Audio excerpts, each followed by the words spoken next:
با سلام خدمت همه دوستان عزیز و اعضای محترم صفحه استراتژیک منیجمنت. امروز بخش دوم از چپتر اول کتاب استراتژیک منیجمنت رو بخوایم شروع کنیم و در ادامه بحثمون از ویدیوهای قبلی.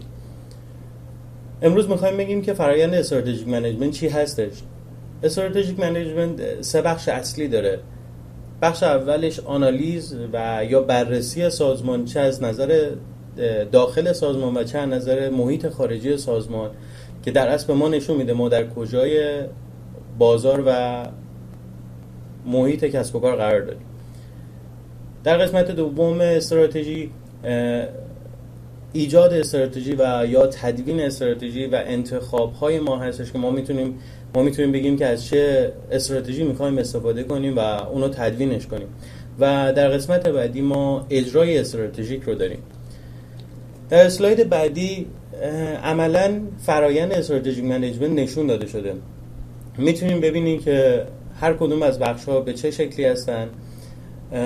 به طور مثال من بعضی از این فرآیندها رو خدمتتون عرض میکنم. مثلا از سیچویشن اسسمنت که حالا مثلا به صورت مثال اینجا به عنوان سوات نام برده شده، میتونیم ما در حقیقت بفهمیم که ما و هدفهامون و در اصل شمای کلی از سازمان در چه پوزیشنی، در چه موقعیتی قرار داده و بتونیم در وهله بعدی مجددا هدفهامون رو شفاف سازی کنیم و مجددا بتونیم تشخیص بدیم که ما چه هدفهایی داریم و چه هدفهایی رو در شرایط جدید میخوایم دنبال کنیم.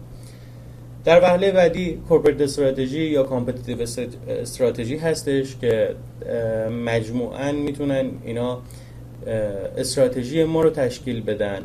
و در وهله بعدی استراتژیک دیسیژن هست که در حقیقت انتخاب های ما برای شرایط جدید، برای شرایط متغیر جدید هستش که ما چه استراتژی رو انتخاب کنیم در حقیقت. و در بخش بعدی اجرا رو داریم و در بخش بعدی هم مانیتور پروگرس که به ما نشون میده که ما در حقیقت چه کاری رو داریم انجام میدیم و سازمان به چه نحوی داره عمل میکنه. در بخش بعدی این نکته رو باید بگم، از اسلاید قبل این نکته رو باید بگم که خیلی از مدیران اعتقاد دارن و تایید کردن این حرفو که به صورت استراتژی به صورت نمودار قبلی کاملا و دقیقاً در سازمان‌ها اجرا نمیشه. ولی در این اسلاید میتونیم ببینیم که ما در هر بخشی سوالهایی رو مطرح میکنیم که در سازمان به ما نشون میده که ما در چه شرایطی قرار داریم. میتونه ملموس‌تر به ما نشون بده اون استراتژی سازمان رو. شاید خیلی از شرایط استراتژی یا فرآیند استراتژی به صورت کامل با خبر نباشن و نتونن جزئیاتش رو کامل درک کنن، ولی در حقیقت در این اسلاید میتونیم بگیم که هر کدوم از این بخش‌هایی که ما در نظر گرفتیم در کدوم بخش هستش یا در چه موقعیتی هستش. به صورت مثال ما سوال اول داریم که میتونیم ببینیم ما کجا هستیم. در حقیقت سوات آنالایز یا هر آنالایز دیگه یا هر اسسمنت دیگه میتونه به ما این شکل و این موقعیت رو به ما نشون بده که ما در کجا قرار داریم، در کجای بازار و در کجای محیط کسب و کار قرار داریم. در قسمت بعدی ما بحث we are we going، یعنی اینکه ما کجا میخوایم بریم، ما توسط این استراتژی که قراره اتخاذ کنیم به کدوم سمت میخوایم بریم، این استراتژی ما رو به کجا میخواد ببره. و در سوال بعدی همونطور که میبینیم میگه که ما چجوری قراره به اون مسیر برسیم و قراره چجوری اون اهدافی که میخوایم به دست بیاریم و بتونیم به اون پوزیشن جدید یا به اون موقعیت جدید برسیم. همونطور که می‌بینیم بخش اجرا، بخش استراتژیک دیسیژن یا تصمیم استراتژیک میاد این سوال رو جواب میده که ما به کجا می‌خوایم بریم و ما چگونه می‌خوایم به اونجا برسیم. اینجا بحث تاکتیک‌های ما مطرح هستش که ما چه تاکتیک‌هایی میتونیم استفاده کنیم، از چه استراتژی‌هایی میتونیم استفاده کنیم تو بحث اجرا تا به اون هدفمون برسیم. و در سوال بعدی how we doing، یعنی در حقیقت میخوایم، این سوال به ما میگه که ما چجوری اون استراتژی رو داریم انجام میدیم و چجوری اون استراتژی رو داریم عمل میکنیم.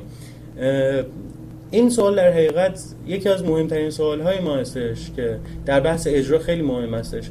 زمانی میبینید که یکی از کارکنان شما، یکی از افرادی که برای شما داره کار میکنه مسیری رو به اشتباه میره و بحث مانیتورینگ به ما کمک میکنه تا ما بتونیم اون نفر رو، اون شخص رو به مسیر اصلی خودش برگردونیم و از اتلاف انرژی و منابع شرکت جلوگیری کنیم.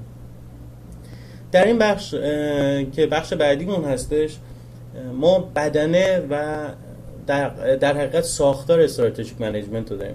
ما در ساختار استراتژیک منیجمنت در این اسلاید می‌بینیم که پارامترهای اصلی و سازنده یک سازمان رو به صورت 12 پرسش بیان کردیم و مطرح کردیم. وقتی از چپ به راست این شکل و اسلاید حرکت می‌کنیم، فرآیندهای منطقی رو طی می‌کنن. وقتی که یه سازمان نیاز داره تا درک کنه که در چه شرایطی قرار داره، تا بدونه به کجا میخواد بره و در حال حاضر چه فرصت‌هایی و تهدیدهایی رو میخواد پیدا کنه، طبق اون بتونه هدف‌هاش رو پیدا کنه تا به ارزیابی جدیدی برسه و به انتخاب جدید و در نهایت اجرای جدید تا به اون هدفی که از اون استراتژی داره برسه و پوزیشن خودش رو توی شرایط مارکت و شرایط بازار به دست بیاره. مدیران سازمان باید بدونن که در حقیقت در بازار آشفته اونا باید دائما این سوالها رو مطرح کنن تا بتونن هر لحظه از موقعیت خودشون مطلع بشن که الان در چه شرایطی هستن، الان هر لحظه چه اتفاقاتی داره میفته، هر لحظه این بازار ممکنه که چه تغییراتی بکنه. اونها نیاز به استراتژی جدید، نیاز به پیدا کردن فرصت‌های جدید و جلوگیری از خطرهایی دارن که هر لحظه براشون پیش میاد. در اسلاید بعدی ما داریم که اگر مدیرای ما بخوان به این سوال جواب بدن و تصمیم به استراتژی مناسبی بگیرن، اونا میتونن کارایی و تاثیرگذاری خودشون رو به این ترتیب بالا ببرن، به این صورت که آگاهی استراتژی خودشون رو بیشتر کنن، سعی کنن که از نظر آگاهی استراتژی خودشون رو نسبت به بازار و آگاهی خودشون رو به شرایط موجود خیلی بیشتر کنن. در قسمت بعدی یا قسمت دوم این اسلاید داریم که مطمئن بشن مدیران وظیفه یا همون فانکشنال منیجر میتونن ارزشیابی کنن استراتژی های محیطی رو و یا استراتژی های خارج از سازمان رو تا از طریق اون ارزش استراتژی های وظیفه رو بالا ببرن و این درگیر میشه با هر کدوم از محصولات ما، سرویس های ما و مارکتی که ما داریم، اون بازار کسب و کاری که ما داریم. و در قسمت سوم making decision در حقیقت به ما کمک میکنه که میگه ما چه استراتژی رو انتخاب کنیم و چه استراتژی برای چه زمانهایی نیازه که ما اونها رو اتخاذ کنیم. برای این مثلا زمانهایی که تغییراتی در فرصت‌ها پیدا می‌کنیم، ما باید دقیقاً چه استراتژی رو پیدا کنیم تا به اون هدف مورد نظرمون برسیم. توسط این اگر مدیران بخوان به اون سوال‌ها جواب بدن و استراتژی جدیدی رو اتخاذ کنن و مناسب باشه، این استراتژی که انتخاب میکنن مناسب اون شرایط و اون پوزیشنشون، موقعیتشون در بازار باشه، میتونن از طریق این راه‌ها کارایی و تاثیرگذاری خودشون و تاثیرگذاری استراتژی رو خیلی بیشتر کنن. در آخر تشکر میکنم از تمام دوستانی که لطف کردن برامون مسیج فرستادن و انتقادات خودشون رو برام گفتن. از تمام دوستایی که لطف کردن منو حمایت کردن، این پیج رو حمایت کردن، تشکر میکنم و همینطور از دوستانی که لطف کردن انتقادهای خودشون رو به صورت مسیج برای من فرستادن. من واقعا سپاسگزاری میکنم که لطف کردین تا بتونم سطح کیفیت این آموزش‌ها رو، سطح کیفیت این مطالب رو بالا ببرم و در اختیار شما دوستان قرار بدم.